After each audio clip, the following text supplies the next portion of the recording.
Is this thing working? I think it's working. Well, good evening, everyone. Good seeing all of you this evening. So this morning, it was interesting. On the way into the services for class, we were driving down the road, and Laura and I were talking, and I said to her, I says, we were talking about one of our daughters and a birthday, and I said, does it feel like we've been here for 20 years? I didn't know any of this was going to happen this morning, this end stuff. And I was telling her, I said, does it feel like we've been here for 20 years? And she goes, in some ways it does. And in most ways it doesn't. And it's really true, because it just seems like these 20 years have gone by so fast. And the years for me as a minister and for Lori as a minister's wife have been such pleasant years. I'm really being honest with you. They've been such pleasant years. It's been years filled with unity and with peace and as a congregation happiness. And the most difficult problems that we have had that I felt has been this COVID pandemic. That has been the most challenging thing that I've ever experienced. And the only problems that we have had as a congregation, as I think about it, and that the elders struggle with as well as membership, is that how do you grow? How do we get bigger? What do we do to move forward? And in terms of auditorium space and classroom space and parking space and all those things. And those are all good kinds of problems to have. In fact, I would say that probably 90% of most congregations would like to have those kinds of problems. But anyway, thank you so much for your encouragement over the years. And they gave me this plaque, or maybe you guys gave me the plaque. Anyway, the plaque was good. And it just simply says 20 years of service from January 2002 to January 2022. Presented to Richard Sutton, and then thanking me for the work and telling me that they loved it and appreciate you. Thank you for this plaque. It'll go right next door to the one that says 10 years in my office. So thank you. Thank you for that. By next week, I'll have something more eloquent to say to you about how I feel about you. But it is very nice. So some of you no doubt have watched game shows on TV. Those of you who are old probably Wheel of Fortune. Those who are a little older may can go back all the way to, Let's Make a Deal. And remember in Let's Make a Deal, the host would say to a person, after giving them a huge wad of money, which is enough that most of them would say, that's enough for me, I'm out of here. They give them this big bunch of money, and then they say, and behind me are 3 doors over here, or look to your left, and there's 3 doors over here. There's door 1, and there's door 2, and there's door 3. Behind one of those doors, there is a prize there that's worth like 5 times more than that wad of money you have in your hand. And you've got a lot of money in your hand. However, behind the other 2 doors, there may not be something so great there. In fact, oftentimes what was behind those doors was like a goat and a bale of hay. Or maybe a tent with a broken cot. It was something just terrible in compared to the wad of money you had. But if you hit the big one, then it was going to be like, you're going cruising, you're driving a new car or a boat or whatever. It's going to be a wonderful thing. But you have to make a choice. And so when it got down to that, your desire could more or less leave you bankrupt if you let your desire grow that way. Now, my wife I could never be a gambler. I could never spend any time in Reno or Vegas or any place that have a slot machine or playing 21 or whatever. I could not do that because I don't know when to quit. There's a game I think is called Zilch, and it's a dice game as well where you risk rolling ones for 100 and I can't remember all I know is I always go broke. Lori, she keeps little bitty, little tiny things, and she always wins because she just accumulates, and the rest of us are trying to roll the dice, and so. It's kind of a risk kind of thing, and that's kind of what you see here. And the reason why people are like that is they look at these 3 doors that are out there and they think, the grass is greener on this door. This grass is pretty green, but if I win that door, it's really going to be green. It's really going to be fabulous. And that's the way we kind of think in life. There's a story or an event that is recorded for us, found over in Genesis, the 13th chapter, if you'll open your Bibles to that section of Scripture. Genesis, the 13th chapter. It's a great chapter. Remember in chapter 12, God told Abraham to leave his homeland, which is the Ur of the Chaldees. You need to leave there, and you're going to go to a place that you know nothing about. And so it says that Abraham, he left everything behind, and he went, but his nephew Lot goes with him. Okay? And they do some sojourning, and they end up in a great land, in the promised land, and they're, or at least in the Negev, and they're there, and there becomes a dissension between Lot and his servants and Abraham and his servants. And the dissension or the friction is because of land and because of water. They both have become wealthy men. Abraham is extremely wealthy in terms of the things that they counted as valuable in that day. Today, when you talk about value, you talk about stocks and bonds and 401ks and different kinds of things like that you accumulate wealth in. But in that day, it's centered around goats and sheep and cattle and herds. That's where the wealth was. That's where you had your food. That's where you had your designer clothes that came from those animals. And so it all centered around that. And as a result of that, they were vying for pasture land or for land to put their herds upon. And so if Abraham, if they found some really great water or a great watering hole, then Lot's servants would come along and they would try to muscle Abraham's people out and take the water. Or if Lot found some really green grass, then Abraham's servants would try to find the green grass first, or get on the green grass first. And the result of that, there's this friction that takes place between Abraham and Lot, or at least it's going to start to bubble up from the servants that are, kind of fighting over this property to Abraham and Lot. Listen to what it says, Genesis chapter 13. So Abraham went up from Egypt to the Negev, and he and his wife and all that belonged to him, and Lot with him. Now Abraham was very rich in livestock, in silver and in gold, and he went on his journey from the Negev as far as Bethel, to the place where his tent had been at the beginning between Bethel and Ai, to the place of the altar which he had made there formerly, and there Abraham called on the name of the Lord. Now Lot, who went with Abraham, also had flocks and herds and tents, and the land could not sustain them while dwelling together, for their possessions were so great that they were not able to remain together. And there was strife between the herdsmen of Abraham's livestock and the herdsmen of Lot's livestock. Now the Canaanite and the Perizzite were dwelling in the land.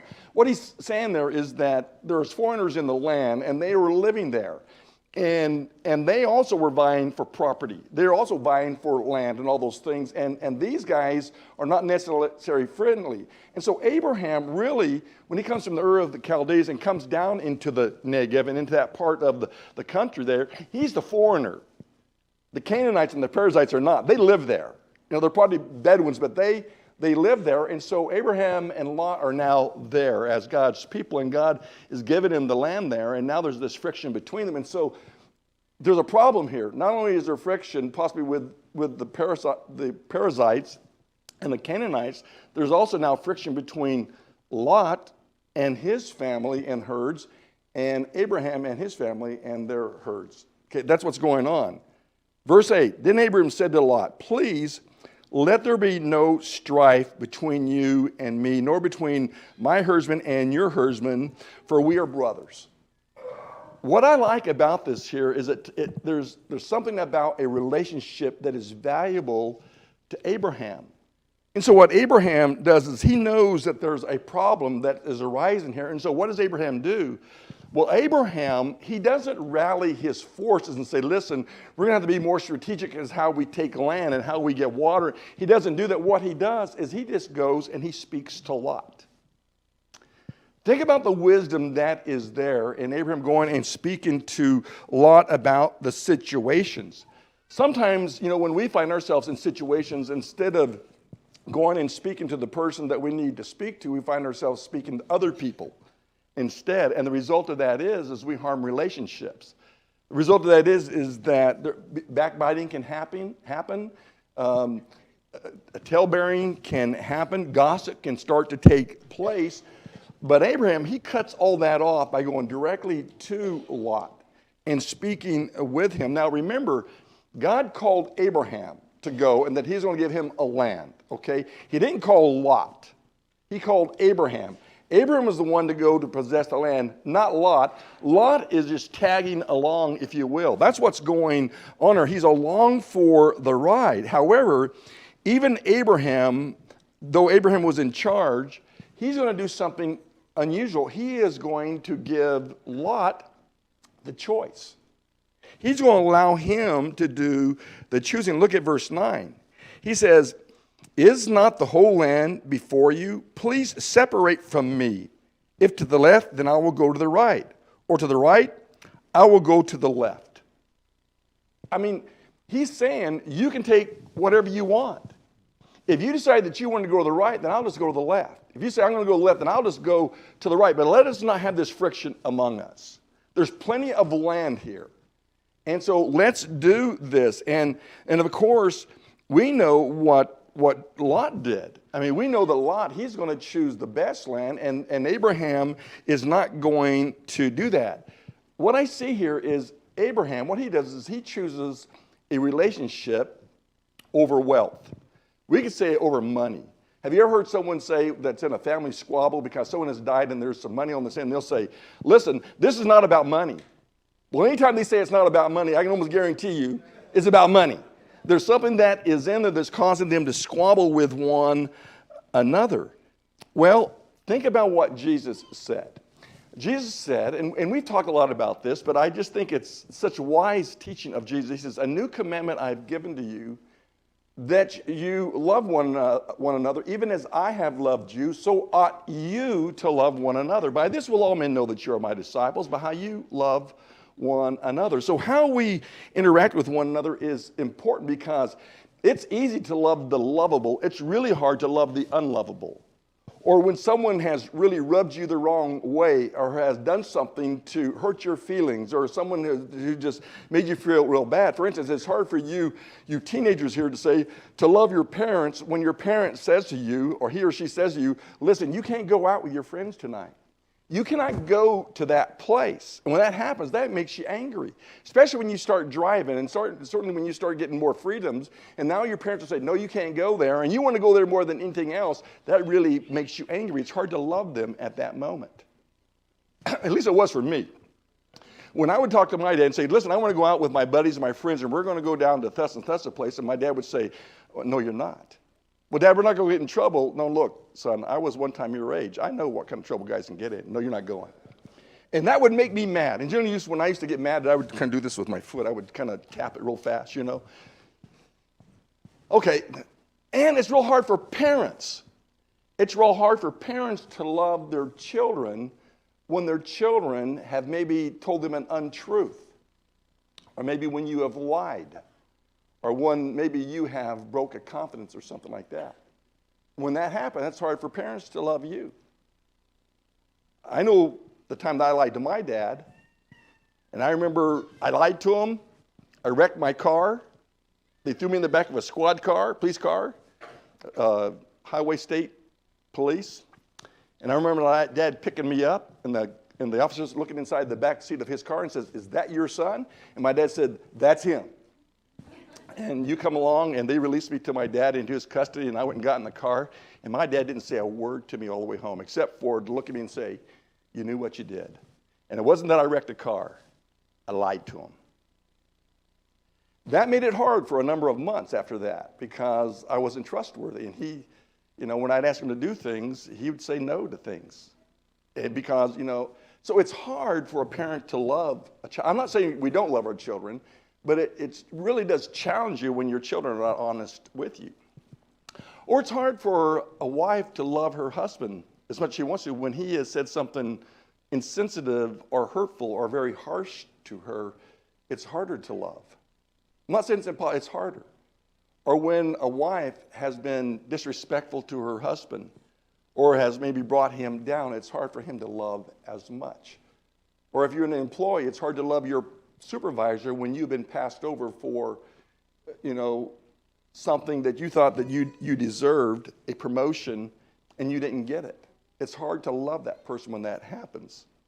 And yet Jesus says that we've become to such a high calling. Loving in those situations really is a choice that we make. Think about what another really familiar passage of Scripture or thought that Jesus shared with his disciples. He says, if any of you would come after me, let him deny himself, take up his cross, and follow after me. For whoever wants to save his life shall lose it, but whoever loses his life for my sake will save it. So now Jesus is talking about denying yourself. And generally, in that day, that was the real deal when he talked about denying yourself and taking up your cross. Because people died on crosses and they were hung out there for people to see. In our day, it's hard for us to get that. And so when we talk about denying ourselves, it's got to be in terms of a lot of different ways in which we love each other and in the ways that we decide that we're going to work with one another and deny ourselves. So you're angry. Take, for instance, you're angry at a person, and this person has made you angry, and they've made you angry several times, and so you've decided the next time this person is going to say this to me, I'm going to get all over them. I'm going to get up in their grill. I'm going to get up in their face, and I'm going to give them a piece of my mind. But Jesus would say, well, why not deny yourself that instead of hurting? Or maybe you're going to say something to that person that is going to, make it almost, you're not going to be able to repair it. It's going to be so damaging. It's going to be irreparable. I mean, you're just not going to be able to fix it because those words came out of your mouth. And so it's hard in those kinds of areas. Well, Abraham, he could have so easily told Lot, listen here, fella, you're not the one that was called to come here. I was. You're the one that tagged along here. And the wealth that you have is the wealth because of what I have done and what God has given to me. And so you and your servants need to get out of my face. Or else something's going to happen. There's going to be some damage done here. But he doesn't do that. And so when you apply that to being a Christian, when you apply that kind of call as a Christian to put relationships and to put people ahead of ourselves, ahead of things and situations, well, that becomes challenging for us. Let me give you an example of what I'm talking about. Jesus knew us as humans so well. Turn your Bibles, keep your finger at here at Genesis 13, but turn over to Matthew chapter 5. To Matthew chapter 5. This is at the beginning of the Sermon on the Mount, and he has talked about anger, and he's talked about adultery, and he's talked about a number of things, but I want you to see what he says here in verse 38. Listen to what he says in verse 38. You have heard that it is said, an eye for an eye and a tooth for a tooth. The law says that. Well, actually the law said that, an eye for an eye and a tooth for a tooth, but there are those who are in places of justice that take care of that. You're not really free to go out and just knock someone else's other person's tooth out. But the idea is there, okay? You have heard it said, an eye for an eye and a tooth for a tooth, but I say to you, do not resist him who is evil, but whoever slaps you on your right cheek, turn to him the other also. Would that be hard? You think that'd be hard, Dave? Someone slapped you in the face that you'd say, oh, well, here's the other cheek. So I knew a young man that used to, I think it was it here? Maybe when I was serving over in Caldwell, but I remember we had a young man who was a great Christian young man, and he wasn't a member of our congregation, but from another congregation, but he told of a time when someone, and if you knew him, you'd know he's telling you the truth, because he's a Christian, a guy hit him in the mouth, knocked him down. And he got up and he gave him the other cheek. And the guy knocked him down again. But he didn't retaliate. That'd be really super hard to do, wouldn't it? And if one wants to sue you and take your shirt, let him have your coat also. And whoever shall force you to go 1 mile, go with him 2. Give him who asks of you, and do not turn away from him who wants to borrow from you. You have heard that it is said, you shall love your neighbor and hate your enemy. But I say to you, love your enemies and pray for those who persecute you, in order that you may be the sons of your Father who is in heaven. For he causes the sun to rise on the evil and good, and sends rain on the righteous and the unrighteous. For if you love those who love you, what reward have you? Do not even the tax gatherers do the same? And if you greet your brothers only, what do you do more than others? Do not even the Gentiles do the same? Therefore, you are to be perfect as your heavenly Father is perfect. That's Abraham. Abraham tells Lot, you take the land you want. I'll go left. You go left. I'll go right. You go right. I'll go left. Let's not fight among ourselves. He knows he has rights as God's chosen. He knows that, but he doesn't take advantage of that. So Abraham knew that he was going to follow God no matter which route Lot was going to take. And he says to him, you make your choice in that. Now, what does Lot do? Well, Abraham's being called to be faithful. Lot is given a choice. And notice what his choice are, verse 10. And Lot lifted up his eyes and saw the valley of the Jordan, that it was well watered everywhere. This is before the Lord destroyed Sodom and Gomorrah, like the garden of the Lord, like the land of Egypt, as you go to Zoar. So Lot chose for himself all the valley of the Jordan, and Lot journeyed eastward. Thus they separated from each other. Abraham settled in the land of Canaan, while Lot settled in the cities of the valley and moved his tents as far as Sodom. Now the men of Sodom were wicked exceedingly and sinners against the Lord. So what does Lot do? Abraham says, go where you want.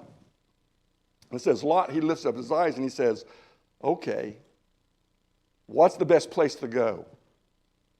And he doesn't think of Abraham at all. He only thinks of himself. And he says, and he looks to the east and he sees the Jordan. I've been there. I've been driving up the Jordan from the Dead Sea up. And let me tell you what, as closer you get to Galilee, the land gets fertile. That's where they have palm orchards and date orchards and all kinds of farming ground. It's beautiful ground. It's right by all that water. And that's what Lot sees. He sees all of that. And so selfishly, he takes the best land to his right. And it says, and Abraham, he settles in the not so great land in Canaan. And I've been there as well, and it's not near the land that it is down by the Jordan. So what's going on here is Lot is saying, well, what is best for me? And that's where he goes. And he goes there because the grass looks the greenest over there. The grass is greener there. So that's where he goes and decides to pitch his tent. And that's how humans are to some degree. We think to ourselves, the grass is greener. I mean, how many of you in this room here, have thought to yourself, as you've lived your life, the grass is greener over at that other town or in that other city or at that other congregation? Preachers, how many of us thought the grass is greener at that other congregation?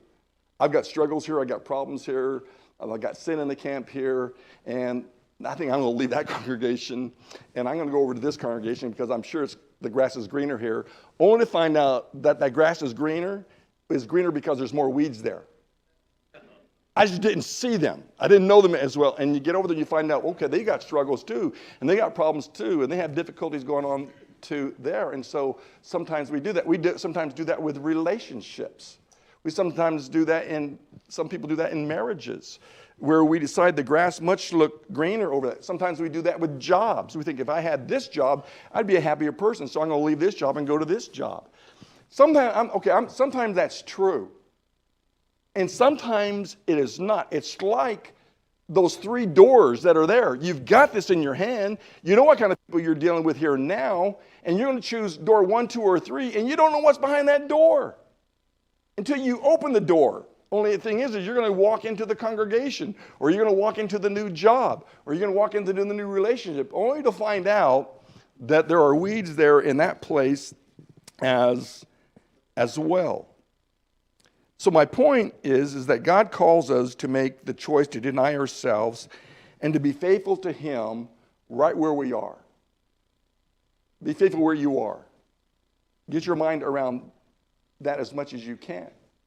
And try to hang in there. And I'm not saying there's not times when you have to leave things and do things. But I remember hearing Jack Exum say that the biggest mistake he had done in his preaching career is that he could never make it past 5 years in any one place. And he was sad about that because he said, I've always allowed one elder or one elder's wife or some member in the congregation drive me away. Most of the congregation loved me, but I had this one or two or three or whatever people that were hard on me, and I allowed them to drive me away thinking that I would find the grass being greener. He didn't say greener, but thinking I was find this other place is going to be better, and I can only make it 5 years there. And then I went to another place, and I spent 5 years there, and he goes, and my ministry has been 5 years here and 5 years there. And if you've ever heard Jack Exum preach, that guy can preach. I mean, he was really a good preacher. But he says, and so he's warning I'm a young preacher then, I'm listening to him. He says, so he's warning this young preacher, he says, you guys need to learn to hang in there and to take some knots and to get beat up. You need to hang in there as much as you possibly can. And for those of you who are married, you need to hang in there as much as you can. You know, you need to just, because you don't know how much you can do until you've been there. You know, and if you bail out here, then that's where you'll bail out the next time. And so, okay, so maybe I'm a little bit being too harsh there, but sometimes we just need to stay where God needs us to stay and see what God is going to do with our lives. Jesus said, deny yourself, take up your cross, and follow me. So all of us have been called to take up our cross daily, right? To take up our cross daily. And the cross is our willingness to say yes to God and to say no to ourselves, is what he's talking about here. Say yes to God and his way and no to ourselves. And so how many of us have crosses that have a time limit on them?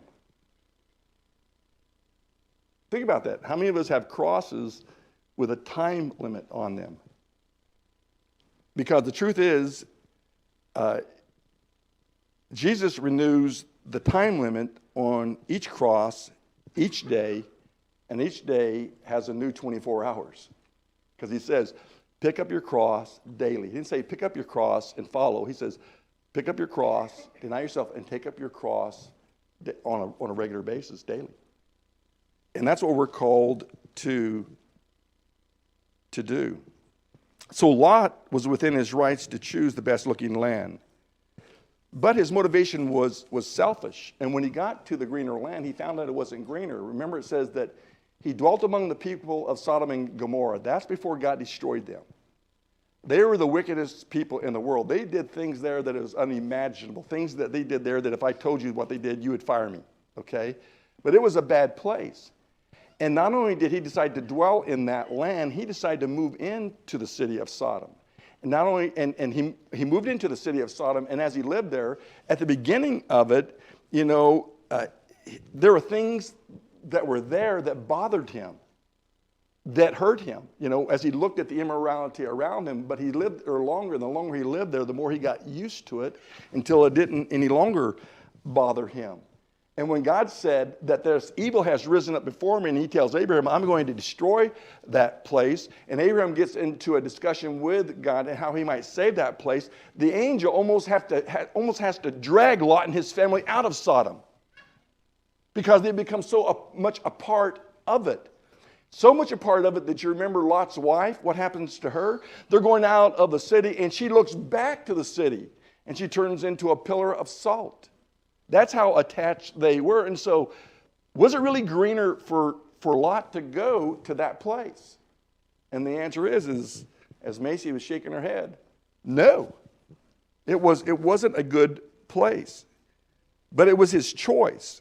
It was the choice to let go of the things that God he had learned from Abraham that was his ultimate downfall. On the other hand of the story, remember where Abraham goes. It says Abraham, he goes to Canaan. Look at verse 14. And the Lord said to Abraham, after Lot had separated from him, now lift up your eyes and look from the place where you are, northward and southward, eastward and westward. For all the land which you see, I will give to you and to your descendants forever. I'll make your descendants as the dust of the earth, so that if anyone can number the dust of the earth, then your descendants can also be numbered. Arise, walk about the land through its length and its breadth, for I will give it to you. Then Abraham moved his tent and came and dwelt by the oaks of Mamre, which is in Hebron, and there he built an altar to the Lord. And you know the rest of the story. Abraham becomes the father of a great nation. We are the heirs of Abraham. Abraham dwelt in a beautiful land and died in a beautiful land, having fulfilled all God would have him to do. And Lot, as far as we know, he died a poor man in some cave somewhere. So I guess what I'm saying to you, family, is that the grass doesn't always look greener on the other side. And so you're free to choose. I mean, God allows us to choose all kinds of things. And some of those choices are really big choices, and some are not so big, but you certainly want to look at both sides of the coin when you decide to make a choice and how you're going to walk in your life and where you're going to go with your life. And I just think that Abraham and the story of Abraham and Lot is so good because it talks about the heart of one person as opposed to the heart of another person, one who doesn't look at God's will as much as the one who really does. To Abraham, relationships are more important than anything at this juncture in his life. And that's how it should be with us too. Love God. Love people. And if we'll do that, we'll have an incredible life. And we'll have an incredible congregation for that matter as well. So the lesson is yours, and your response is yours as well. So let's all stand. We'll sing a song of invitation, and we'll be dismissed.